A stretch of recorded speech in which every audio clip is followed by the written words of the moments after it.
এভাবেই জীবনের ঝুঁকি নিয়ে পিরোজপুর কাউখালী নেসারাবাদ সড়কের নাপিতখালী সেতু দিয়ে প্রতিদিন চলাচল করেন হাজারো যাত্রী। দীর্ঘ প্রায় 1 যুগ ধরে সেতুটি ঝুঁকিপূর্ণ অবস্থায় রয়েছে। ভারী যানবাহন চলাচল করায় সেতুর উত্তর প্রান্ত দেবে যাওয়ার পর স্টিল প্লেট দিয়ে মেরামত করা হয়, তবে স্থায়ীভাবে সেতুটির সংস্কার করা হয়নি। ফলে সেতু পারাপার করতে গিয়ে যে কোনো সময় ঘটতে পারে জীবননাশের মতো বড় ধরনের দুর্ঘটনা। সড়ক ও জনপথের নিয়ন্ত্রণাধীন এ সেতুটি দীর্ঘদিন ধরেই ঝুঁকিপূর্ণ অবস্থায় রয়েছে বলে জানান ভুক্তভোগীরা।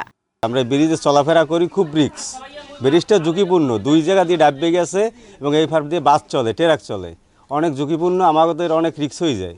এটা কোনো পরিবর্তন হইতে আছে না, এই 8-10 বছর তোমার এরকম ব্রিজ আছে, এই কেদাই আমরা খুব রিস্কে চলাফেরা করি। এটা ডাববে গেছে, এটা থেকে ট্রাক চলে, ডাববে যায়, যাত্রীবাহী গাড়ি চলে, যে কোনো সময় দুর্ঘটনা ঘটতে পারে। ব্রিজ ডাববে গেছে অনেক, এফার দিয়েও গেছে, মাঝখান দিয়েও ডাববে গেছে, আবার ওপারও গেছে। উত্তর পার আর দক্ষিণ পার 2 পার ডাবছে, মানে এমনভাবে বেঁকা হয়ে গেছে, বেঁকা এখন যে কোনো মুহূর্তে নাট কাটিয়ে ডাবিয়ে যাইতে পারে, ওই তো ঢালাই ব্রিজ।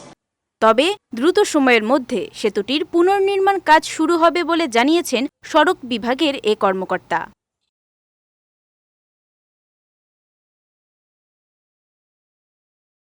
ঝুঁকিপূর্ণ থাকার কারণে আমরা নিয়মিতভাবে ব্রিজটির হেলথ মনিটর করছি।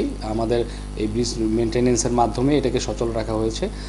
আল্লাহর রহমতে এখন পর্যন্ত ওইরকম কোনো ঘটনা ঘটেনি। আশা করছি যেহেতু আমরা একটি প্রক্রিয়ার মধ্য দিয়ে যাচ্ছি এবং খুবই অল্প সময়ের মধ্যেই নতুন ব্রিজের কাজটি শুরু করা সম্ভব হবে। পিরোজপুর কাউখালী নেসারাবাদ 27 কিলোমিটার জেলা মহাসড়কের 120 মিটার দীর্ঘ নাপিতখালী সেতু দিয়ে দৈনিক শত শত যানবাহন চলাচল করে। ঝুঁকিপূর্ণ সেতুটির পুনর্নির্মাণের মাধ্যমে জনদুর্ভোগ লাঘব হবে, এমনটাই প্রত্যাশা স্থানীয়দের। বিজয় টিভি নিউজ ডেস্ক।